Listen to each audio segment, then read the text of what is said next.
Me? A comic book guy?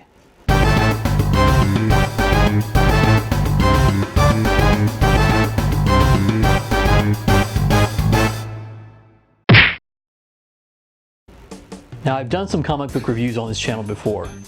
They've always done well, and I've actually gotten requests to do more. But I was a little hesitant to do so because I didn't really consider myself to be a comic book guy. Yeah, I've read comics occasionally since I was a kid, but never any of the big titles and never with any consistency.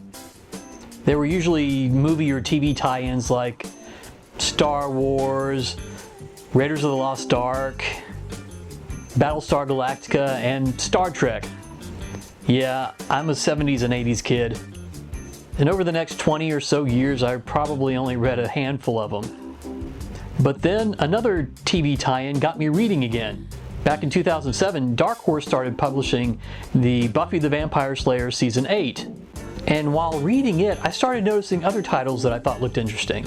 So I started reading them too. Now, not only do I have a pull list, but this month it's actually got 20 titles on it. So I guess I am a comic book guy. So why not do some videos? And speaking of TV and movie tie-ins, this week's pull list is full of them. Starting off with Arrow, The Dark Archer, issue number 1. Written by Carol Barrowman and her little brother John, better known as Malcolm Merlyn from the CW's Arrow. This issue follows the current Ra's al Ghul, who has been kidnapped and tortured, the reasons for which are told in flashbacks. The artwork is really good, and I really think they captured John Barrowman's likeness. The story was engaging, but at the end I kind of felt like I still didn't know what was going on. Hopefully the next issue will explain things a little more. Next up, it's Agents of S.H.I.E.L.D. issue number 1. Someone uses the plans to Tony Stark's Iron Man suit to break into the Pentagon. S.H.I.E.L.D. steps in to try and find the culprit. Inspired by the television series, this comic is full of, your favorite characters from the show. What I didn't like was the fact that several of them didn't actually act like their counterparts, and the artwork, while it was good, the characters only have a passing resemblance to the actors who play them. But the story was good enough for me to give it another issue before I decided whether or not I'm going to stick with it. Next, it's Doctor Who, the 8th Doctor, issue number 3. Now, I haven't read this issue yet because I'm behind on the series. Now, I was excited when I heard that Titan Media was going to be doing a mini-series based on Paul McGann's 8th Doctor, but I wasn't thrilled with the first issue.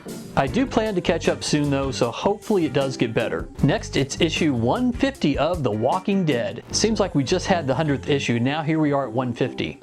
In this issue, some people think that Rick is dragging his feet in dealing with the Whisperers, so they decide to take action on their own.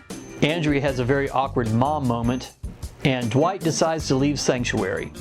This was a pretty good issue, and it was great to see Rick pull a classic Rick Grimes move out of his bag of tricks and prove he's still got it. Next up, it's Back to the Future issue number 4. This wraps up this miniseries, and I'm also behind on it.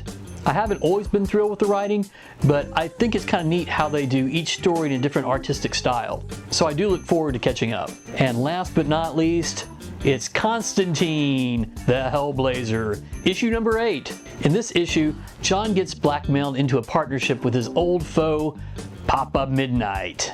Now, I've really enjoyed this new run. Constantine is awesomely sarcastic, and I love the quirky artwork. Well, that's it for this week's pull list. Don't forget to like and subscribe, and tell me whether or not you want me to make this a weekly feature. I can't promise I will, but I'll try. Later.